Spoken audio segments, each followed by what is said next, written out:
நெருப்பிலே நீச்சல் அடித்த பொழுதும் ஒதுக்கிய கட்டமைப்பை வளர்த்தவர்.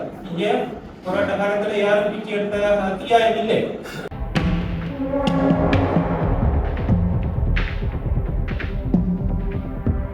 சந்தியா மரியாம்பிள்ளை அவர்களின் நினைவாக வன்னி விழிப்புணர்வோர் சங்கத்தினுடைய பார்வையற்ற உறவுகளுக்கான சிறப்பு உணவு செயல் திட்டம் நடைமுறைப்படுத்தப்படுகிறது.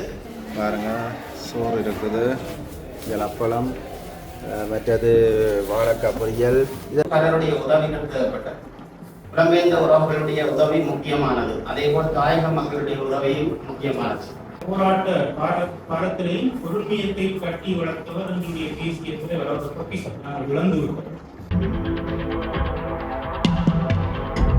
அன்பு தமிழ் உறவுகளுக்கு வணக்கம். இன்றைக்கு எங்கே நிற்கிறேன்னு சொல்லி சொன்னால் வந்து நான் கிளிநொச்சி மாவட்டத்தில் நிற்கிறேன். கிளிநொச்சி மாவட்டத்தை என்னத்து வந்து நான் சொல்லி சொன்னால் ஒரு சாப்பாட்டு ஒழுங்கு கொண்டு அரேஞ்ச் பண்ணுறதுக்காக தான் வந்துருக்கேன். அதாவது வன்னி விழிப்புணர்வற்ற சங்கத்தில் நிற்கிறேன். இங்கே இருக்கின்ற பயனாளிகளுக்கு, அங்கே இங்கே இருக்கின்றவர்களுக்கான சாப்பாட்டு ஒழுங்கு என்று சிகிச்சை சொல்லி ஜெர்மன் நாட்டில் வசித்து வருகின்ற மேரி மலர் குடும்பத்தினர் கேட்டிருந்தார்கள். அவர்களின் அப்பா சந்தியா மரியாம்பிள்ளை அவர்களின் நினைவினாலை முன்னிட்டு இந்த சாப்பாடு ஒழுங்கு செய்ய சொல்லியிருந்தார்கள். இது தொடர்பான ஒரு முழுமையான காணொலியாக இது அமைய போகிறது. அங்கு என்னென்ன செயல்பாடுகள் இருக்குது, அப்படி அவர்களின் ஏனைய செயல்பாடுகள் எப்படி இருக்குன்ற விஷயங்கள் அனைத்தையும் நான் உங்களுக்கு பதிவிட போகிறேன். அவர்களோடு ஒரு நாளை கலைக்கிறதுக்காக இருக்கிறேன். வாரங்கள் அங்கே போய் பார்ப்போம் என்னென்ன விஷயங்கள் இருக்குதுன்று. வடகிழக்கு மாகாண செயலகம் இருக்கு பாருங்க, வன்னி விழிப்புணர்வோர் சங்கம் இருக்கணும் பாருங்க. இதில் ஓட்டு ஒன்று போட்டிருக்கணும், வன்னி விழிப்புணர்வற்ற சங்கம் பாருங்க. நான் இப்போ உள்ளுக்குள்ளே போக போகிறேன்.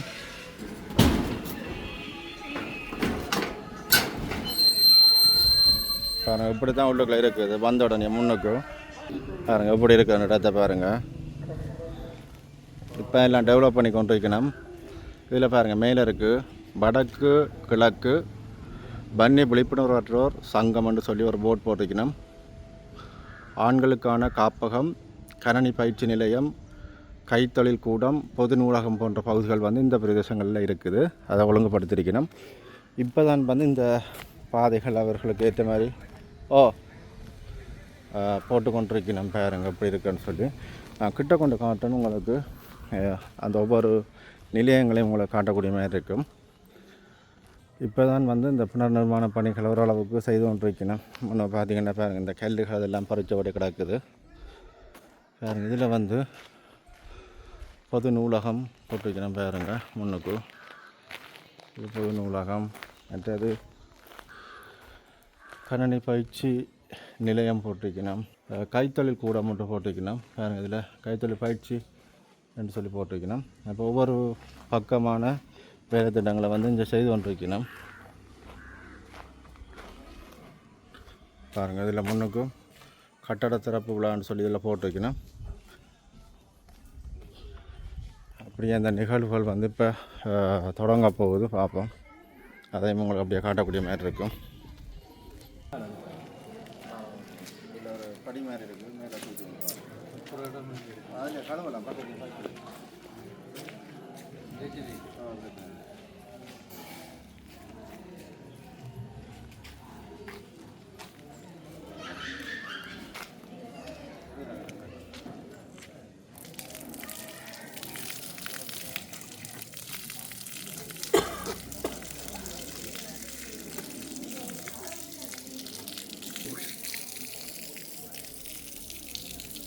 என்ன குளிருதோ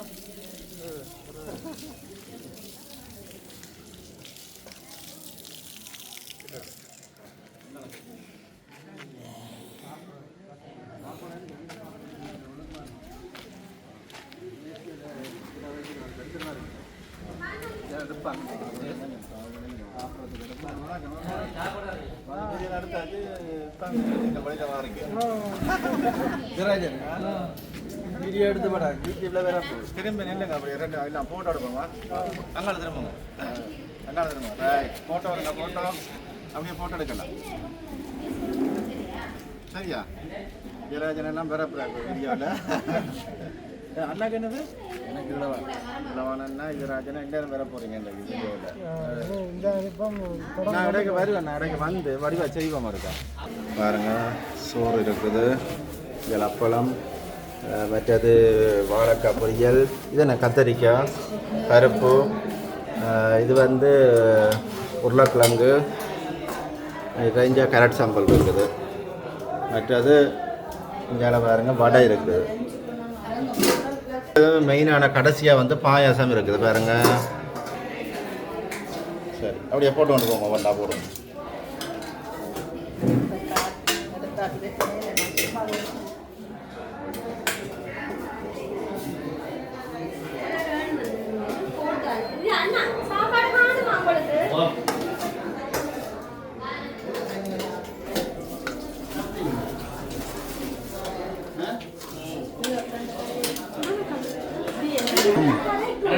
பாருங்க எல்லாம் வச்சிருக்குது.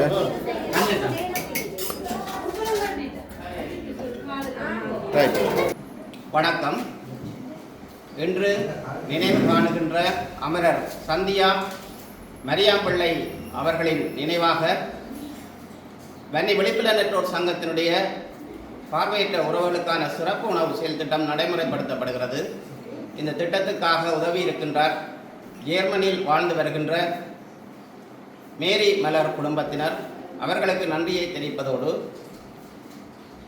அமரர் சந்தியா மரியாம்பிள்ளை அவர்களுடைய ஆத்மா அமைதியடைய வன்னி விழிப்புணர்வோர் சங்கம் உளமாற வேண்டுகின்றது.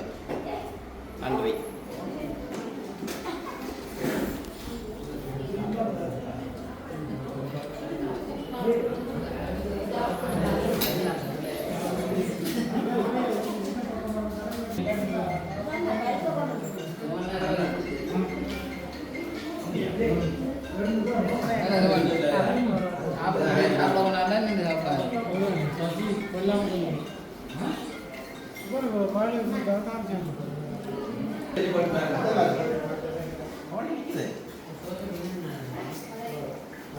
தமிழ்நாட்டு மாற்றுத்திறனாளிகள் நாள் 2024 இன்றைய நிகழ்விலே நாம் கலந்து கொண்டிருக்கின்றோம். இன்றைய நிகழ்வினுடைய முதல் நிகழ்வாக தமிழர்களின் அரசியல் உரிமைக்காக உண்மையை வென்றெடுக்கின்ற நோக்கிலே நாங்கள் உயிர்களை செய்த அனைத்து வணக்கம் செலுத்துவோம்.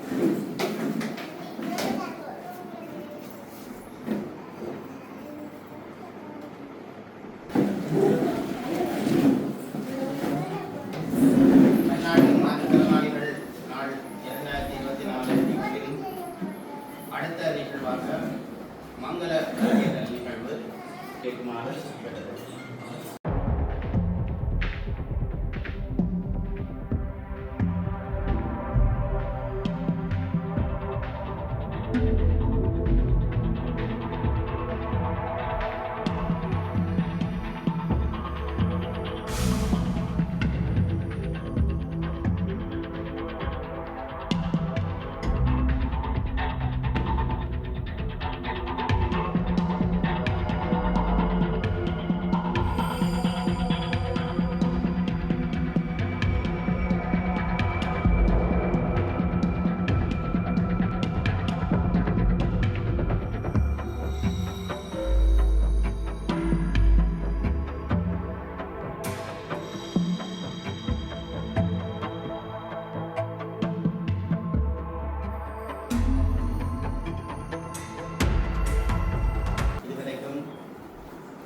மங்கள விளக்கினை ஏற்றி வைத்த அனைவருக்கும் நன்றி தெரிவித்துக் கொண்டு அடுத்த நிகழ்வு வரவேற்புரை. வரவேற்பு உரையினை வழங்குகின்ற வன்னி விழிப்புணர்வோர் சங்கத்தினுடைய தலைவர் ஸ்ரீ கிருஷ்ணகுமார் யசோதா. மாற்றுத்திறனாளிகள் நாளில் கலந்து கொண்டிருக்கும் அனைவருக்கும் வணக்கத்தை கொண்டு இங்கே பரிசு வந்திருக்கும் இல்லநாதர் பண்பாளர்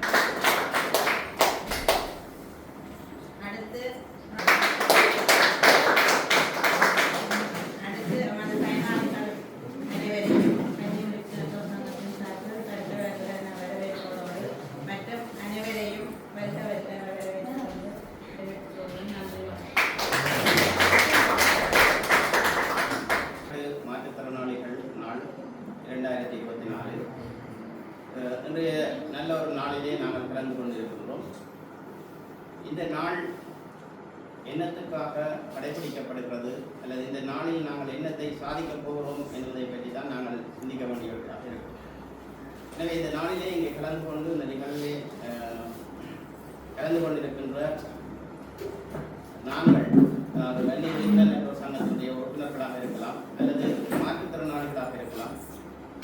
நாங்கள் என்னத்தை அடுத்த கட்டத்துக்கு நாங்கள் கொண்டு செல்ல இருக்கிறோம் அல்லது எங்களோட வாழ்க்கையை எவ்வாறு அடுத்த படிக்கு நாங்கள் மாற்றம் செய்ய இருக்கிறோம் என்பதை பற்றி நாங்கள் சிந்திக்க வேண்டியவர்களாக இருக்கிறோம். உங்களுக்கு தெரியும், வன்னி விழிப்புணர்வு சங்கம் கடந்த 2013 தொடர்ந்து இயங்கி வருகிறது. இந்த பார்வையற்ற மக்களுக்கான பணியை நாங்கள் செய்து வருகிறோம்.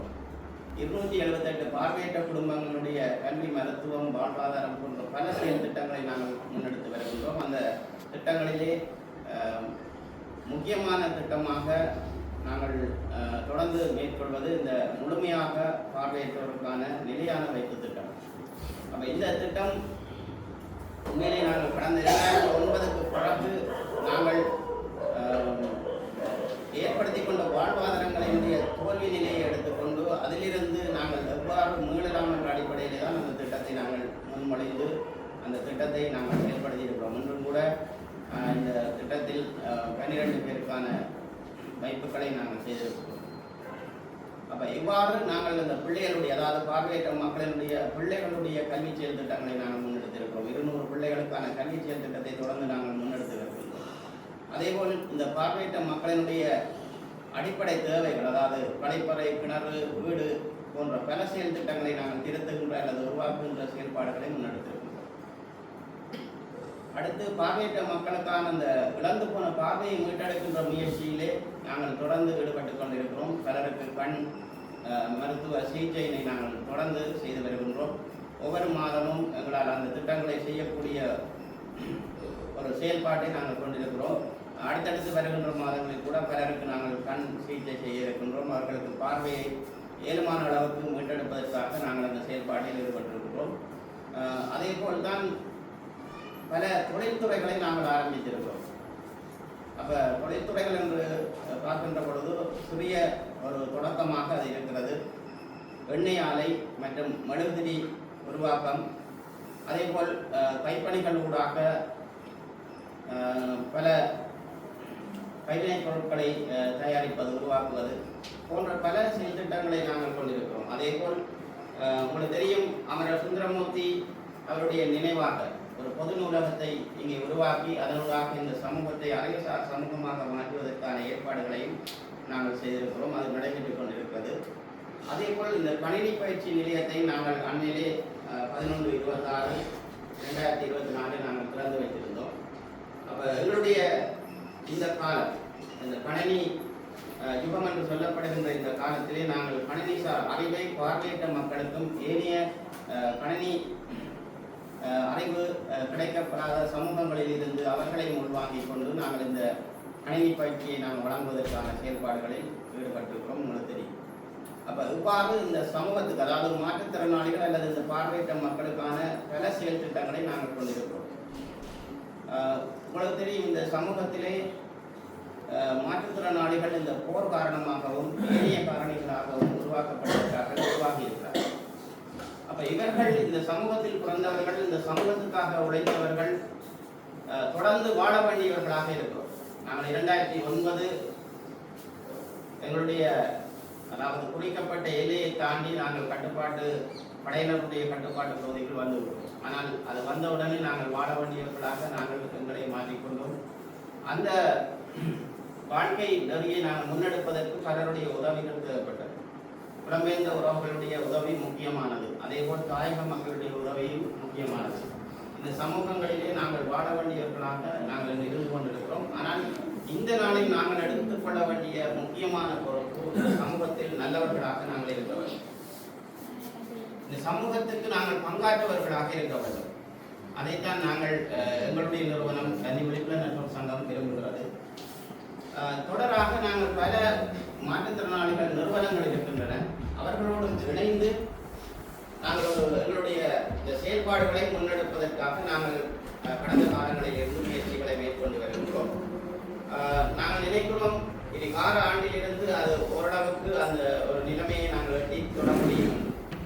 இதுவரைக்கும் எங்களுக்கு அந்த இணைந்து செயற்படுகின்ற முறைமைகளில் நாங்கள் எடுக்கின்ற முயற்சிகள் கொஞ்சம் பின்னடைவை தந்திருந்தாலும் கூட தொடர்ந்து நாங்கள் எடுக்கின்ற முயற்சி கூடாக பல நிறுவனங்களை இணைத்துக் கொண்டு ஒரு வலையமைப்பாக இயங்கி அரசிடமும் பலரிடமும் நாங்கள் சில பொது விடயங்களை முன்வைத்து அதனூடாக இந்த மாற்றுத்திறனாளிகளுக்கு நன்மைகள் கிடைப்பதற்காக முயற்சி செய்ய வேண்டியிருக்கின்றோம். அந்த செயற்பாடுகள் மெதுவாக இருந்தாலும் அடுத்த ஆண்டு அது சரியாக ஒரு இலக்கை எட்டி பிடிக்கும் என்று நாங்கள் நம்புகிறோம். அந்த அடிப்படையில் தான் எங்களுடைய செயற்பாடுகள் சென்று கொண்டிருக்கிறோம். கசப்பான விடயமாக இருந்தாலும் கூட மாற்றுத்திறனாளிகள் என்ற அடிப்படையிலே நாங்கள் ஒன்றிணைந்து ஆக வேண்டிய தேவையில் இருக்கிறோம். ஒன்றிணைந்து எங்களுடைய தேவைகளையும் நிறைவேற்றிக் கொண்டு இந்த சமூகத்தில் நாங்கள் ஒரு பங்காளிகளாக மாற வேண்டியவர்களாக இருக்கோம். எனவே இந்த சமூக வலுவூட்டலுக்கு நாங்கள் ஒரு பங்காளிகளாக மாறி இந்த சமூகத்தோடு ஒன்றித்து எங்கள் தமிழ் தேசத்துக்காக நாங்கள் உழைக்க வேண்டியவர்களாக இருக்கிறோம். எங்களுடைய கடந்த கால உழைப்பு அது உண்மையிலேயே நாங்கள் அதுக்கு ஒரு பெருமதி மதிக்க முடியாது. இருந்தாலும் நாங்கள் 2009க்கு பிறகு சில மாற்றங்களுக்கூடாக இந்த சமூகத்துக்காக இந்த மக்களுக்காக உழைக்க வேண்டியவர்களாக இருக்கிறோம். எனவேதான் இன்றைய இந்த நாளிலும் கூட, அதாவது மாற்றுத்திறனாளிகள் நாள் 2024 நாங்கள் இந்த செயல்பாடுகளை முன்னெடுக்க வேண்டியவர்களாக இருக்கிறோம். அடுத்த நிகழ்வாக வன்னி விழிப்புணர்வு நெட்வொர்க் சங்கத்தினுடைய ஏனைய செயல்பாடுகள் மற்றது நிலையான வைப்பினுடைய அந்த செயல்பாடுகளை நாங்கள் இன்னத்துக்காக மேற்கொள்கிறோம். மார்கழி 3ஆம் நாள் பன்னாட்டு மாற்றுத்திறனாளிகள் நாளாகும். இந்த நாளிலே இந்த மாற்றுத்திறனாளிகள் எனப்படுபவர்கள் தங்கள் உரிமைகள் தொடர்பிலும் தேவைகள் இந்த பன்னாட்டுக்கு அறிய செய்து அதை நடைமுறைப்படுத்துவதுதான் இன்றைய நாளாக இருக்கின்றது. வன்னி விழிப்புணர்வு சங்கத்தை பொறுத்தவரைக்கும் நாங்கள் பொருட்படுத்திக் கொண்ட விடயம் பார்வையற்ற சமூகத்தின் பொருளாதார நிலையை மேம்படுத்துவதும் அவர்களது உரிமையை ஒன்றுபடுத்துவதுதான் எங்களுடைய தலையாய கடமையாக இருக்கிறது. ஒரு சமூக பொருளாதார நிலையை மேம்படுத்துவது என்பது சுலபமான காரியம் இல்லை. இன்று ஒட்டுமொத்த மக்களது சமூக பொருளாதார நிலையை மேம்படுத்துவது அரசின் பொறுப்பு. முதலிலே அதை வகைப்படுத்த வேண்டும், மக்களை வகைப்படுத்த வேண்டும். வகைப்படுத்தாமல் எதுவும் செய்ய இயலாது. ஏன்னா ஒவ்வொருவருடைய இயலுமையும் மாறுபடும், இயலாமைகள் மாறுபடும். அந்த வகையிலே நாங்கள் வன்னி விழிப்புணர்வு சங்கத்தினராகினால் உமது பயனாளிகளை வகைப்படுத்தியிருக்கிறோம். B1, B2, B3. B1 எனப்படுபவர்கள் முற்றாக பார்வையற்றவர்கள், இணையவர்கள், பார்வை குறைபாடுள்ளவர்களாக இருக்கின்றனர்.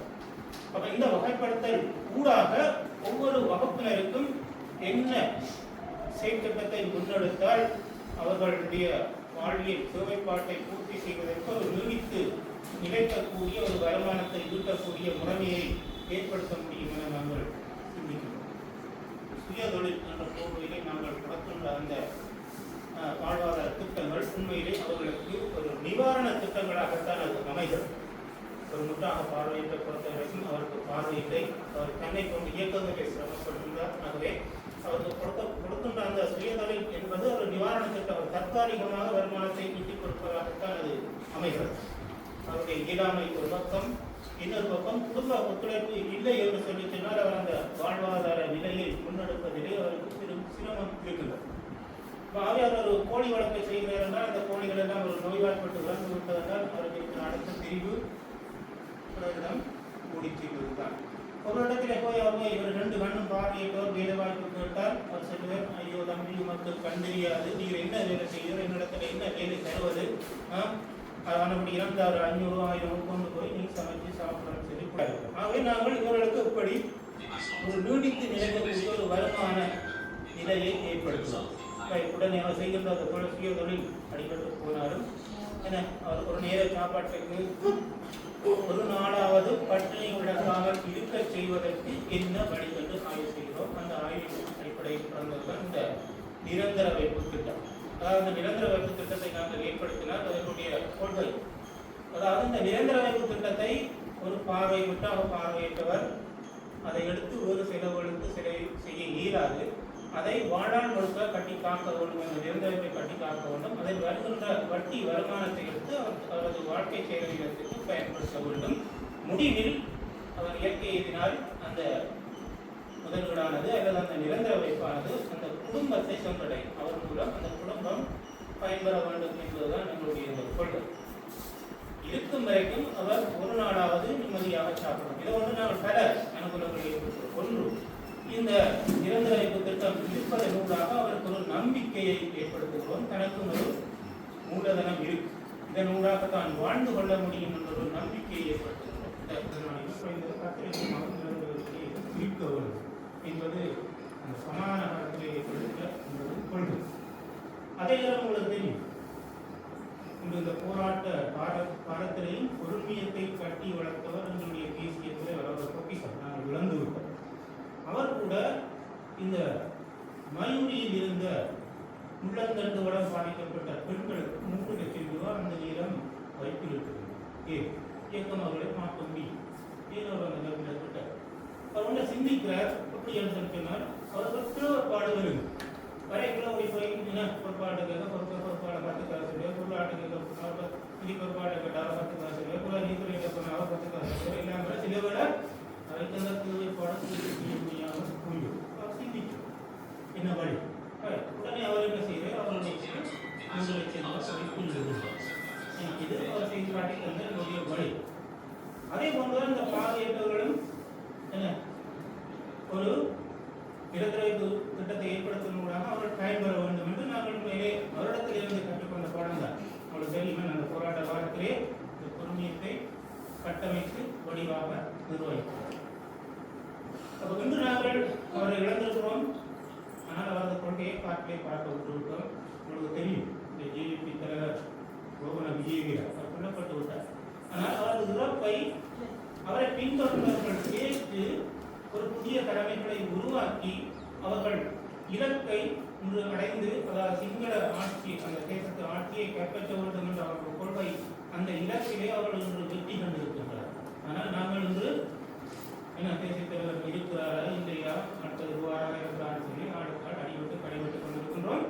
இலக்கை கோட்டை இன்று வந்திருக்கின்ற தேசிய மக்கள் சக்தி என்பது ஒரு சோசியலிச அல்லது கம்யூனிஸ்ட் கொள்கையை கொண்டதாக இருக்கிறது. உங்களுக்கு தெரியும், கம்யூனிசம் என்பது சமூக பொருளாதார நிலையை மேம்படுத்த, சுரண்டலற்ற தேசத்தை உருவாக்குதல், ஒருவரொருவர் ஏற்று பிழைக்கின்ற நிலையை இல்லாத செய்தல், மக்களின் நலனா நாட்டின் நலனாண்டு வருகின்ற பொழுது நாட்டுக்காகவேதான் மக்களுக்காகவேதான் நாடு, ஆகவே மக்கள் நலனுக்காக நாட்டை இழக்கலாம் என்பதுதான் கம்யூனிசம்.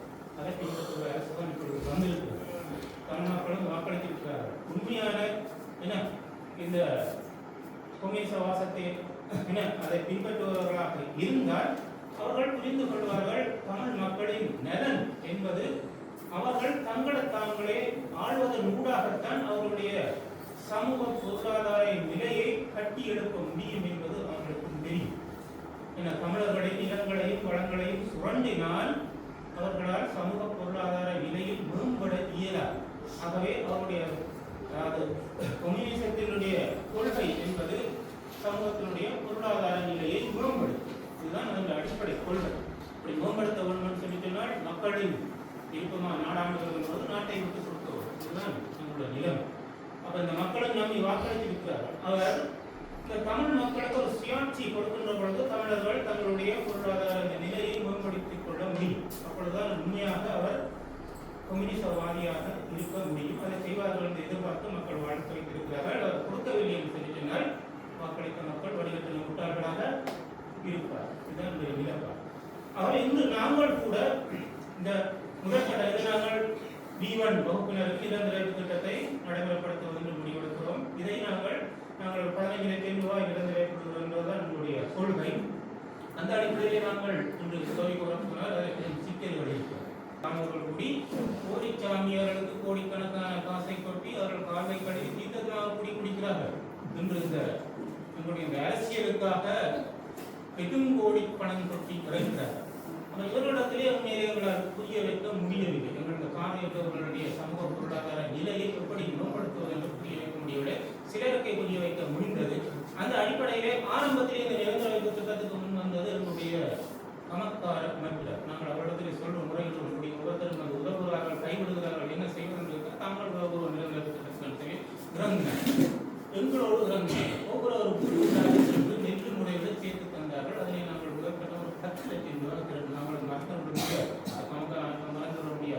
10 லட்சம் ரூபாய் முதற்கட்ட மாதிரி திரட்டினோம். அதிலே முதலிலே 2 நிலைக்கு நாங்கள் 5 லட்சம் ரூபாய் இழந்திர வைத்துள்ளோம். இது அந்த உள்ளூர் கமக்கார அமைப்புகள் நம்மளோட உறங்கி வேலை செய்து வந்திருக்கிறார்.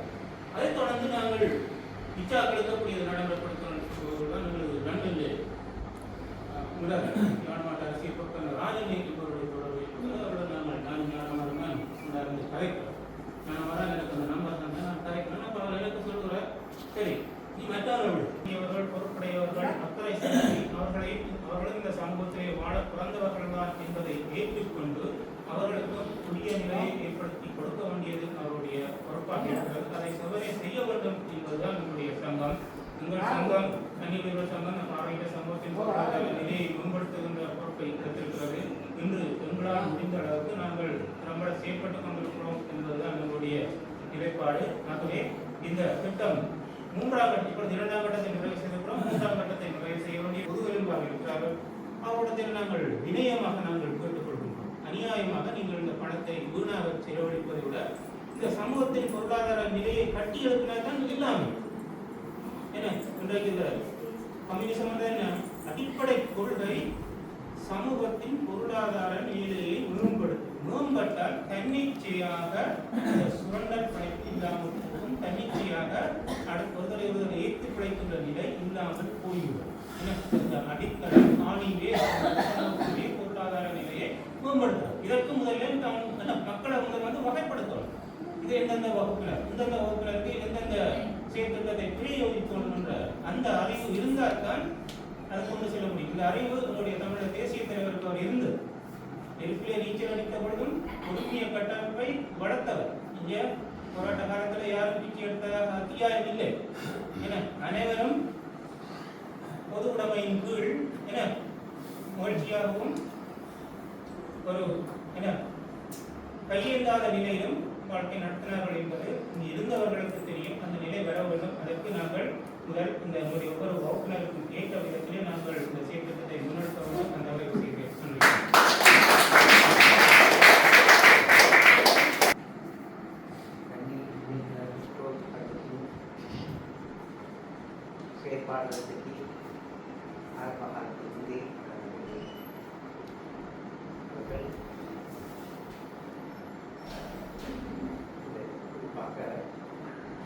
தங்களுடைய சங்கத்தின் செயற்பாடு பயனாளிகளுக்கு அப்பால் சமூகத்தை மக்களில் மிகுந்த அக்கறை கொண்டு மேற்கொள்வது பெற்றோரை பயனாளிக்கு கூட அவர்கள் தேவை கல்வி உதவிகளை நான் கண்டுவாக கற்றுள்ளேன். அவர்கள் சில திட்டங்கள் பற்றி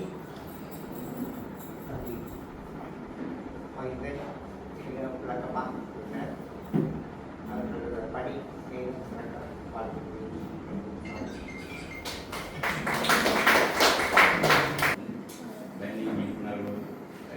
சங்கம் இந்த முக்கியமான நிகழ்வானது அந்த பணி விழிப்புணர்வோடு இருக்கும் அறிவருக்கும் ஒரு முக்கியமான இதை ஆரம்பித்து வைத்திருக்கிறார்கள்.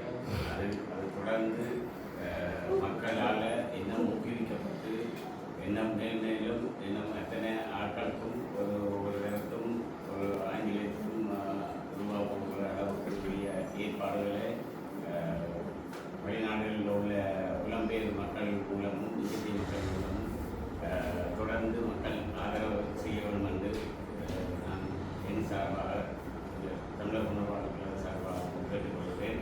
மேலும் மற்ற முழுமையான விவரங்களை இவரும் தலைவரும் செயலாளரும் முழுமையாக நீண்ட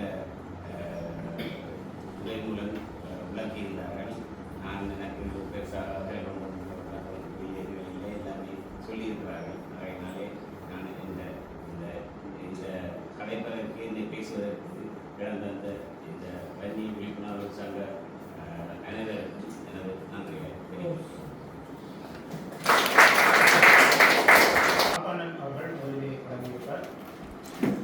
நிகழ்வின் இறுதியில் வன்னி விழிப்புலன் அற்றோர் அவர்களுக்கான காசோலைகள் வழங்கி வைக்கப்பட்டன. இத்துடன் இந்த நிகழ்வுகள் யாவும் நிறைவு பெறுகின்றன. மீண்டும் இன்னொரு காணொளியோடு சந்திப்போம். நன்றி, வணக்கம்.